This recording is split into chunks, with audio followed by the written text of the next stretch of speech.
And welcome guys to another little FPS tutorial.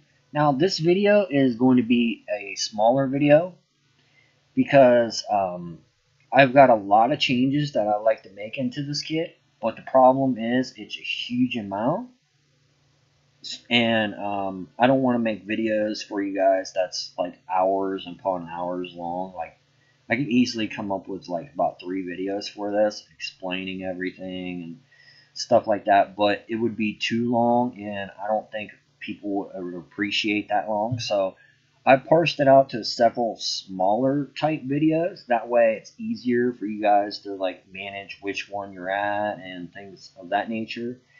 These will be a refactor, a huge refactor of what's been going on with this kit right here for making a first person shooter. It's going to be a lot more advanced than the older type, but I've kind of made it a lot more modular and a lot more, well, more versatile in the long run. When we go to start making weapons and stuff like that, you'll understand, and we'll be using a lot of scriptable objects, serialization, all that good stuff. But in this video, there's not going to be any functionality probably go in because it's probably going to be a half-hour long explaining everything, because we use everything from queues to static classes and what those are. If you are familiar with my tower defense tutorials, you can speed through these because I use a lot of those types of things in there as well. There's a lot of good stuff in there too, but let's get into some coding so that we can get this in here. Now, the player class has been refactored into a mono behavior. I used to have it into a single script and then made like functions that deal with it and everything. I disliked it for a few reasons because of, and this is my old method, I don't want that. I disliked it for a lot of reasons because of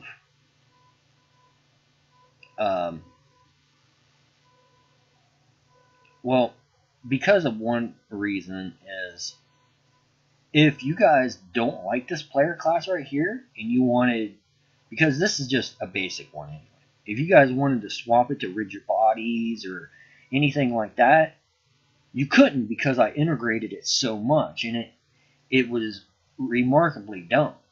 Okay, you still will have to modify something that you're going to get, but it'll be a lot easier.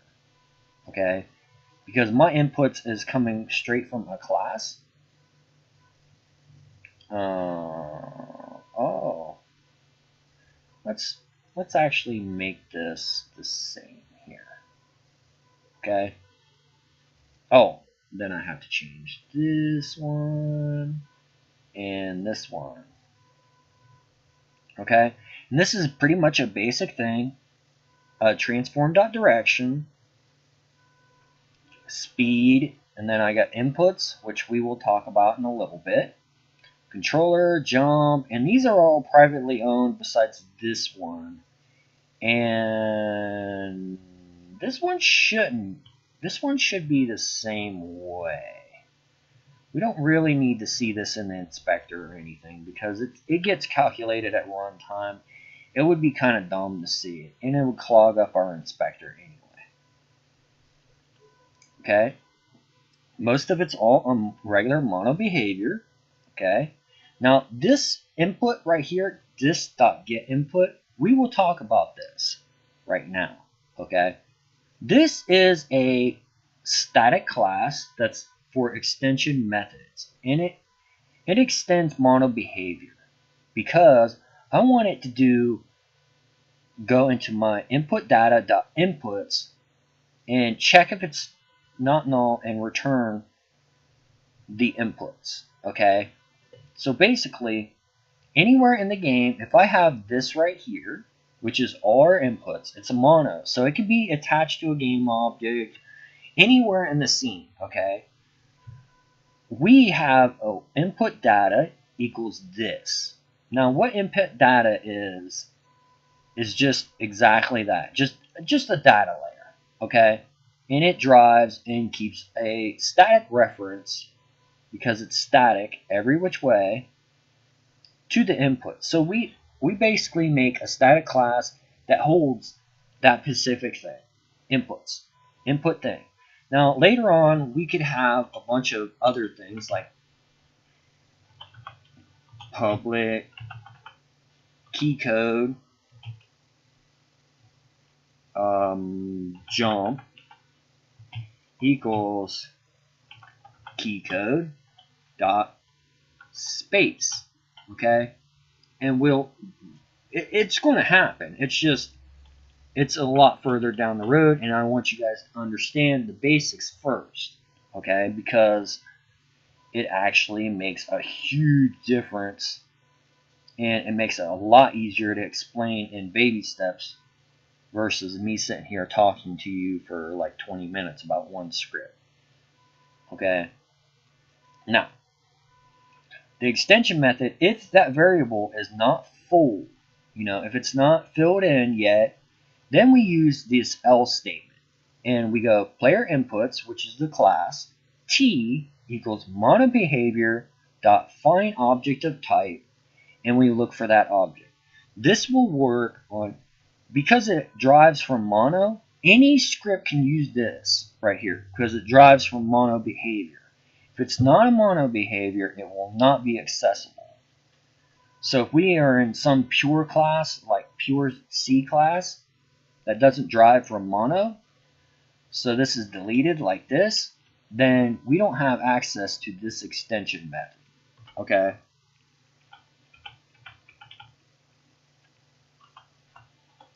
Which isn't that big of a deal because we've got a static reference to it as well. So we can always just go straight in there and go, hey, do we have a reference to this? Yes or no? Boom, there you go. And that's how we get our inputs. Very clean, very easy to deal with. If there's any issues, most of the time it'll be because this isn't filled in or it's right here, okay? Makes it very, very simple to deal with inputs, okay? And you should never have more than one input thing anyway, so it makes it very easy. Okay, now we have a regular update that does our controller stuff. Now look at this, W inputs.h values in V. Okay, we're just taking it from our input class and putting them in there. That's it. Very simple. And the transform.direction, we have to translate this into a local thing. So it doesn't just go in the world space X or Y or Z or whatever. This translates it into like a local vector. So whatever position you're facing, it will go in that direction, okay? And we got input get button down, which just takes our transform.direction.y, which is up and down, and just, hits it. And then there's else statement here. So it'll go from here to here all the time.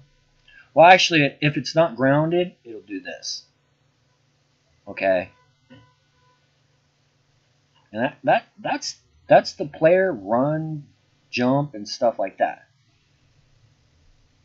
Very easy to deal with. Like I said, it's not that hard. And that's it for that class. Okay, very simple. Now the input data, pretty easy. Just, your basic inputs, we're putting them into floats so that way everyone else can access. Then we have weapon change here, which is just referenced. Okay, this is just a reference thing, so whatever script we need this stuff for, we can just get it from here and change it however we need. It's just basically a central place for this value. Okay, very simple, very easy to deal with. Okay, now we have our input data is fine. We talked about the extension method, which is very easy. Okay, now we have our light gunner 2, which is a mono behavior, but we have this other thing right here. This is an interface, okay? Now, if you don't know what an interface is, I have a video that's interfaces and inheritance, and just search the channel and it will have one. Now, you see all these weird like namespaces and stuff like that.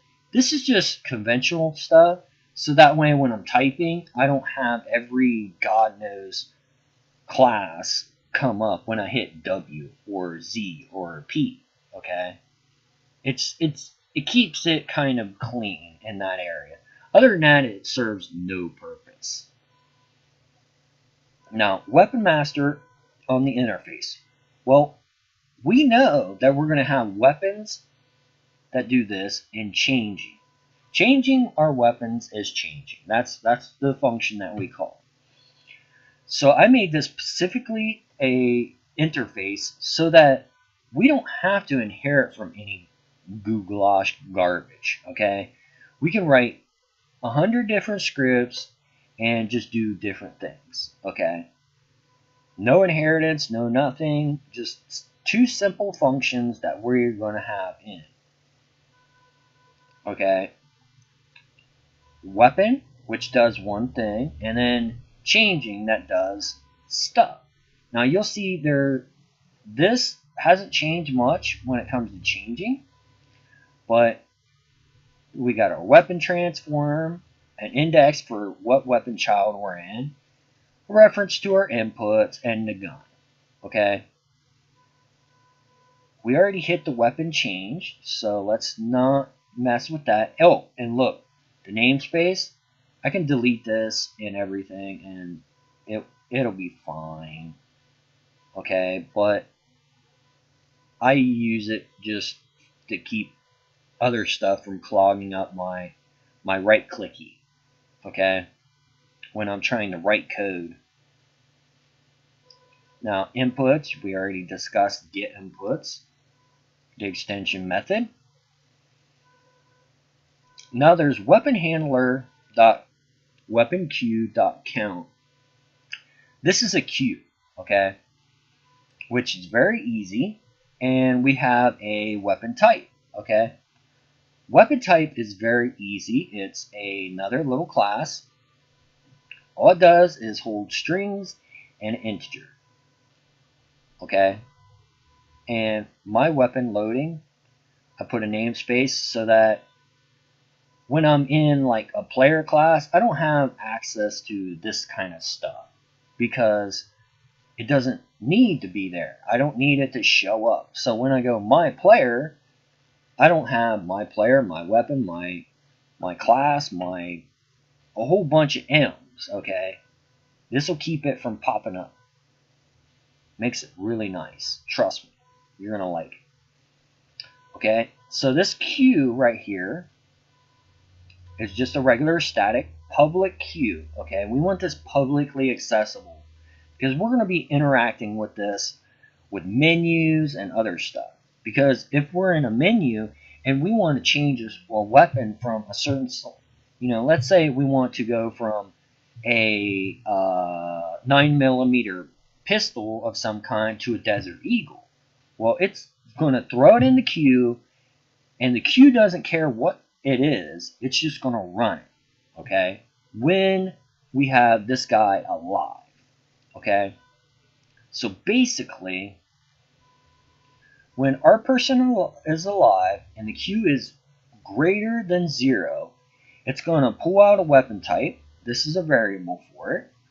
Weapon handler.queue.dequeue. This takes it out of the collection of the queue and returns something. Okay, now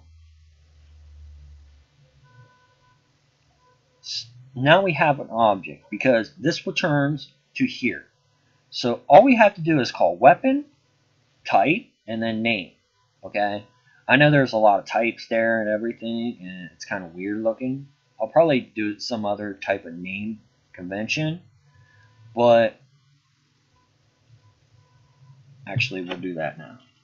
Weapon type, and it'll go weapon type, weapon type.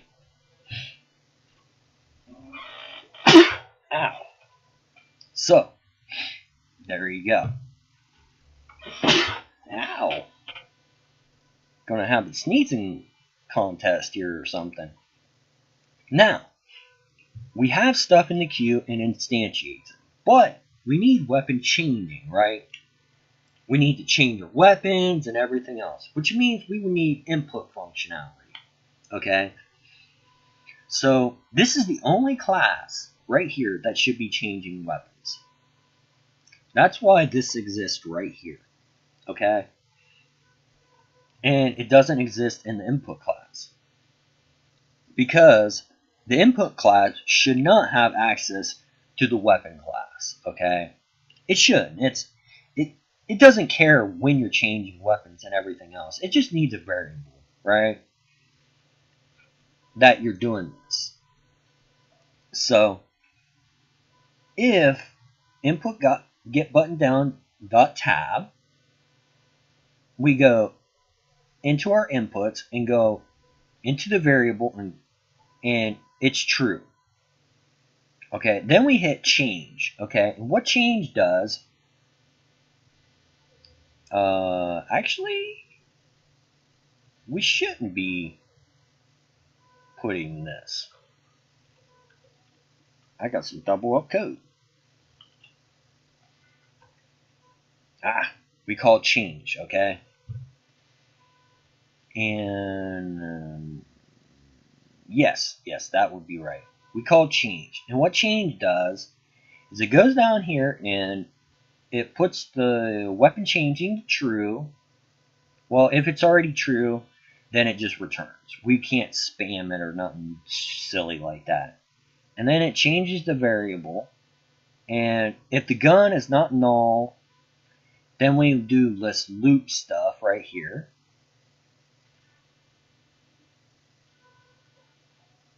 And what happens if it is null? Oh, yeah. If it's null, it just goes straight in and does stuff. So weapon index goes to the count, which will only be 1, and it will always divide it and stuff. This little symbol right here is the modulo thing, and it will keep it from going above ranges. So after that, we will do the getChild function, which will return 1 every single time, okay? It doesn't matter. It'll always return the first one if it's null. So we don't have to worry about anything, because you're always going to have something, okay?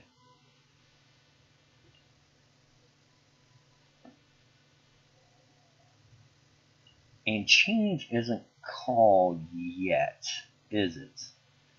No, you always have something. Okay, yeah.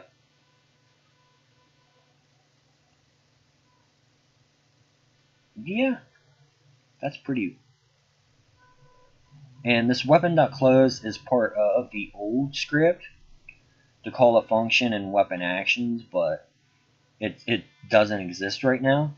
And the IEnumerator right here just waits until if the gun is not null and the gun dot is not active. If it's active, it's going to yield return null. Okay, it's going to just keep running this function until it returns, until the gun is not active anymore. Okay, and then it will go gun equals new gun. And then before we had weapon actions equals get component weapon actions, so we can interact with all the weapons. But the problem with it is we are going to be changing that. So I just wanted to make sure. I was going to change it and everything else, but then I'd have to go into another script and explain it. And this video is already 19 minutes long, and I want to kind of keep it a little bit lower for you guys because it's going to be, you know, it's going to take a while to hit all the subjects that we have. Okay?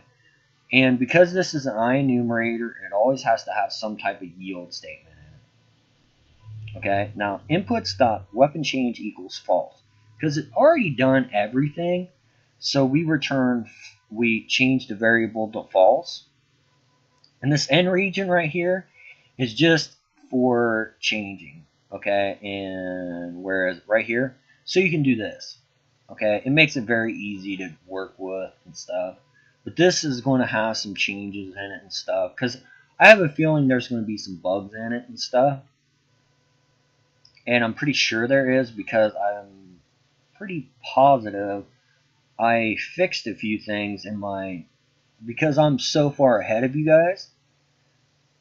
But I want to section this out. This is actually a copy of the project, like before I made all the changes. You know, I'm just pasting them in slowly. That way I don't overload you guys' mind, you know, and stuff. But that's the weapon changes right there. And like I said, you know, this doesn't do a whole lot right now. But I wanted to show you guys how to use an interface like this because we're going to have other characters in the game. Okay? We're going to have a lot of different stuff, just not right here. And see, this queue is really good too because this queue right here, and I'll explain it, is static, and this is a static class too. It will always exist. Okay, so as soon as I start up the program, it will always exist. So when we're in the menu, like before the game starts, like before the levels even load or anything, we can have a save file that adds everything in that you need. Okay, and then from that point, before you even load the level, the queue's there. So when this guy gets instantiated, which he will, you know, our guy gets instantiated, he'll go in here, he'll go, oh, this weapon queue. Hey, guess what? We need to instantiate all this stuff, right? But I know we're going to hit a clog when it comes to this change because we need to start off with a weapon. Well, actually, the players won't probably mind if they actually have to hit a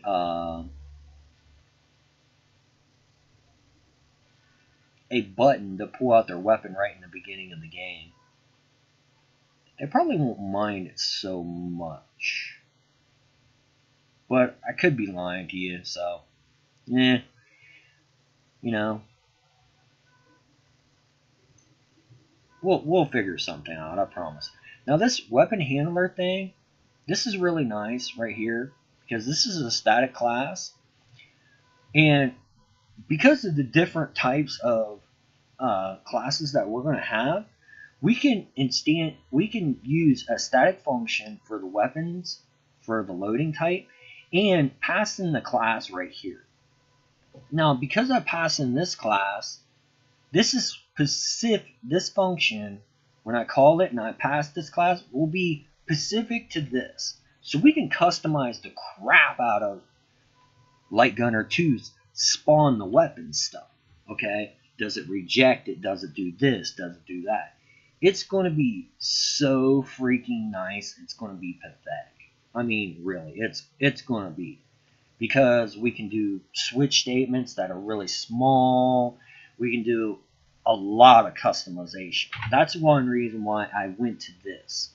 Now, I have, in our other thing, we used a switch. And it was based on, I believe, the types. And we had default cases, we had case 1, case 2, and then it just went out. So it's really nice like that because it makes it very versatile. So this is part of the refactoring and stuff. And notice I also have a namespace here. So yeah. So that's the changes so far. And I hope you guys are going to stick around to see it, because the end result is going to be beautiful. Okay?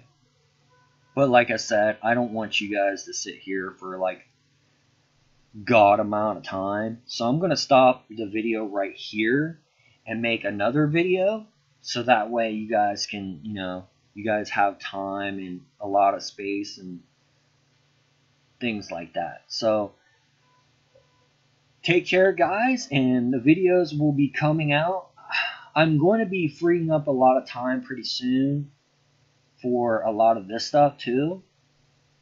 So stay tuned if you like what I'm doing for the channel. And this is Wardon, over and out.